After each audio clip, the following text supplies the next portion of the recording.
Hello everyone. In the previous slide we talked about correlational research. What we're going to talk about now is experimental research. So this is an attempt to establish causality. We are trying to find if we are testing very specific hypotheses that we have researched. Okay? And we've done that through literature reviews, looking at other people's research, and we're kind of going off on a little tangent with our own research. So in abnormal psychology, maybe we want to test the effects of a psychotropic medication on easing symptoms of depression or anxiety. This would call for an experiment, right? And most psychological research is going to be experimental or correlational because not only does it have high internal validity, but high external validity as well. Experimental research, we are establishing causality. We are saying one thing causes another. We have a bunch of variables and a bunch of factors that go into an experiment that make it so intricate. So what I've included in this slide is a video on variables explained if you need a refresher, because it's very good information. Going to follow. We are going to make sure that our independent variables and our dependent variables are well defined. So that's what we call operationalizing definitions of concepts. We want to make sure that if we are going to measure anxiety symptoms, we have a good definition of what anxiety symptoms are. We have a good definition and a process going to, implement our method and our independent variable. So an independent variable is what you're manipulating or changing in a study. A dependent variable is going to depend on the influence of the independent variable. So think of like independent variable. It's strong, it stands alone, it's independent. Dependent variable is like very reliant on the independent one. Okay, so if I wanted to measure the effects of a certain anti-anxiety medication on anxiety symptoms, the independent variable would be the medication, because that's what I'm going to change in the study. And the dependent variable are going to be the anxiety symptoms as I've determined how I'm going to measure them. So we are going to implement them. If I want to test this medication in different groups, there are a few things I have to do to have reliable and valid measures. I'm going to have to establish a control group versus an experimental group using random assignment. That's very important because random assignment helps us to make sure every participant has an equal chance of being in either group. Right? I can't group the people in an experimental study. I can't group, okay, let me put all the people that are in therapy in the experimental group and all the people who aren't in therapy for their anxiety in the control group, because that is going to skew my results. My bias is sampled my sampled bias, geez Louise, my bias is already present in the sample. So that's a biased sample that I've done. I can't group people like that. I have to make sure we mix them up, because if I have the sample is biased, it also affects our causality, because we don't know then if their improvement in anxiety is due to our medication or their mental health treatment they've had previously. So we have to make sure that we use random assignment to mix up the groups. Now, that's called avoiding confounds. We're trying to avoid any other variables from coming in and messing up with our study. So, the control group and experimental groups. The experimental group is going to receive the manipulation of the experiment. They are going to receive the medication. The control group is going to receive a placebo or a fake medication. So a control group usually receives they do not receive the treatment, and they'll be kind of given a fake, because we want to make everyone in the study believe that they are receiving the treatment in question. And obviously, experimental research extends, it goes into different boundaries. I'm just using our medication example because it's simplified for explaining an experiment. So, the experimental group will receive the real anti-anxiety med, and the control group will receive a sugar pill, which does nothing. Okay? And this helps, it's called a masked procedure. The participants don't know which group they're in, because sometimes our expectations can affect how we feel. If we think we're receiving the true medication, we may report that we feel better than we actually do just because we expect that medication to help. So we're trying to avoid participant bias. So that's also called the Hawthorne effect. People behave differently when they're being watched, right? We're also going to try to avoid any other biases, especially on behalf of the experimenters. So for example, This is called a double masked procedure. Previously, these terms were called blind and double blind procedure, but they were they're ableist terms. So we've changed them to masked and double masked. So if you need help with that, you know, if you've never heard of this before, but it sounds familiar, that's why. So we're going to avoid experimenter expectations by having the experimenter unaware of which group is receiving the true treatment. Because if I were giving people the meds and I knew which group was receiving which treatment, I may unconsciously look at the group that I know is receiving the treatment and report their findings as better than they actually are. Sometimes our bias can seep in and we can look for things that we're expecting to see, and it confirms that bias. So we're trying to avoid that too. So there's a lot that goes into the experiment because we want to establish that causality and have good external validity. Excuse me, let me go to the next slide. Well, I don't know why it's being a booger, so let me do it this way. We're also going to talk about quasi-experimental design, quasi-experimental designs. I've heard it delivered or said both ways. Excuse me. Where did my little video go? Anyway, you don't need to see me for this part. So they're similar to experiments, except random assignment is not used in the group. So we can't establish causality. So let's say we want to test the effects of childhood trauma on children in late adulthood. Well, I can't put them in an experimental group and say, hey, let's give these children some trauma and observe the effects. That is highly unethical. So we're going to group those children. That's going to be the experimental group in our scenario, but we're not actually going to manipulate that treatment.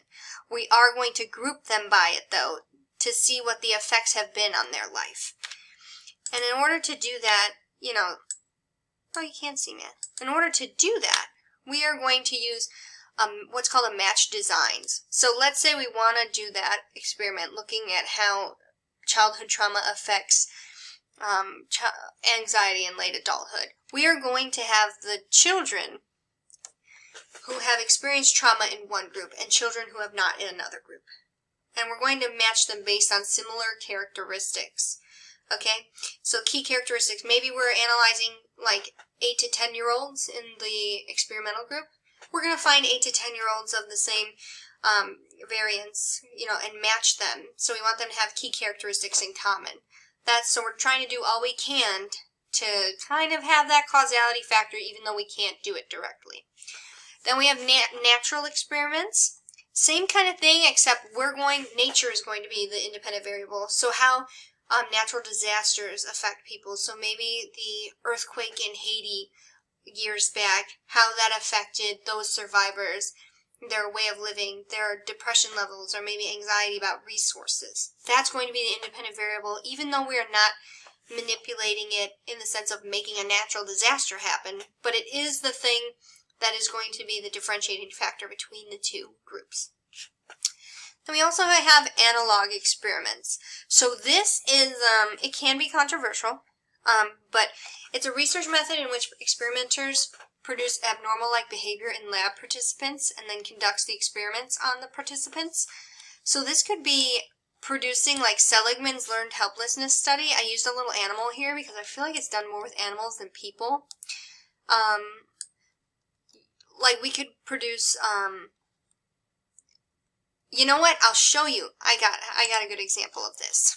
In our supplementary materials, I did a anxiety treatment with mice and rats study. This is an analog experiment. So if you look at it, they wanted to test treating anxiety using like drugs in rats and mice. So what you have to do is produce anxiety states in those animals and try to treat them. So that's what an analog study does. Like Seligman, he did learned helplessness studies. He basically induced depression in different animals and wanted to test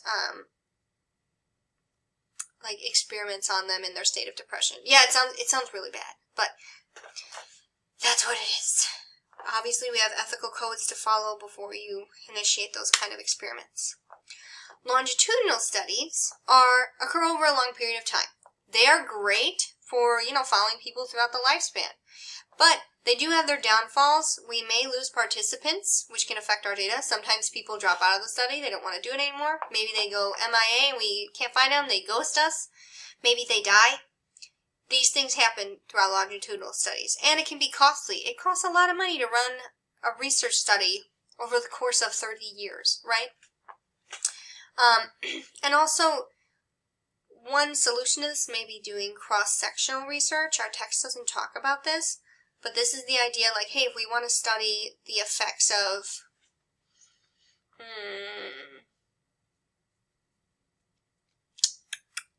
like depression in childhood or behavior disorders, right?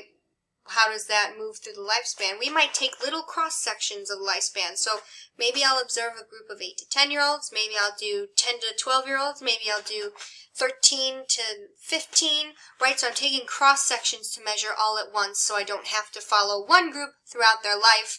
I just take little cross-sections of the lifespan and analyze them all at once. Epidemiological studies in abnormal psychology. You may have heard this in terms of medical studies, like especially with coronavirus. They're doing studies to see the incidence, which is the new number of cases, and the prevalence of something, which is the total number of cases. So if we're looking at the incidence of schizophrenia, in 2020, we're looking at the number of new cases, and the prevalence is just the total number of cases. So that's what we're trying to find, and this is very useful for identifying at-risk populations, so we can kind of put in some preventative measures. If we find general trends that people of lower socioeconomic status tend to use physical punishment on their children, and physical punishment has been shown through many studies to have detrimental effects on one's mental health, we're going to try to implement services that can kind of be preventative, because it's always better to be proactive than reactive, right? It's always better to try to prevent something than to fix it after it happens. So maybe they'll implement parenting programs to help teach people how to use other methods to discipline their children, or, parenting choices. Just another example. Again, you cannot confirm causation in these types of studies. Then we have protecting human participants is very important. We have to make sure this research is on behalf of people. So we can't, sacrifice a few for the sake of their mental health and say, oh, it's for the good of everyone. No, every being that we work with, human or animal, has very specific ethical guidelines we have to follow to protect them and their rights. And so that's why institutional review boards were implemented, because previously psychologists was like a Wild West town of research. They did a lot of questionable things. Medical fields as well. If you haven't heard of the Tuskegee syphilis study, there's a picture of it in your textbook. But in that study, medical researchers gave African Americans in the area, which, excuse me, but I think black is a more accepted term now. I guess it's based on your personal preference if you are a student of color. So forgive me, one or the other. But I will use black for the sake of this conversation. They gave black people syphilis under the premise that they said, oh, well, we'll treat you for it and we'll give you money to participate in the study. And these people happen to be of lower socioeconomic status. And so they did it to get the money from the study. Well, the medical researchers had the cure for syphilis before they gave these people syphilis. So that was unethical in and of itself. They had a treatment and they never gave it to the people. They wanted to watch the syphilis progress in these people.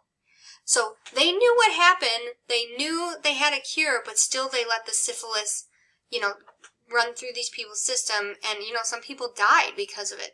And it's a horrible, atrocious study, right? And if you need to Google it, Tuskegee syphilis study. And that's why we have IRBs to watch over these things to make sure the person is always protected. So we always have to protect those rights of the participants, make sure that they enlist voluntarily, they are informed in their consent, they know what's going to happen. We do a cost-benefit analysis to make sure that the cost of what it'll cost the people in terms of their time is good for the benefit of the field and our information. And we have to make sure the participants know what they're getting into. They have to know that they can leave, right? And if we do use deception and lie to them, you know, it can't be major. It can be used, but we have to debrief them after. We also have to make sure we have confidentiality so those participants know that what happens in the study is for the sake of the study and the information is not going to get out. So if you want to collect information on sexual paraphilias, that's very personal information. If you want to find things out about someone's sex life and they are closeted homosexual, they may not feel open to disclose that to you. And so if they don't tell you, you know, their sexual preference, and that's part of your study, you're going to have a biased sample. So they have to make sure that, you know, for personal matters, they have to trust that you're going to be confidential with the material. And also privacy. You're not going to go on your participant's social media page and stalk them and collect information without them knowing. They're going to know what you're doing. You're not going to watch them when they don't know. So that's very important. But that's all I have for this chapter. Sorry, this video is kind of longer than the rest. The last one got cut off. Let me know if you have any questions. Make sure you complete the assignment for this week. And I hope you all have a great, great week.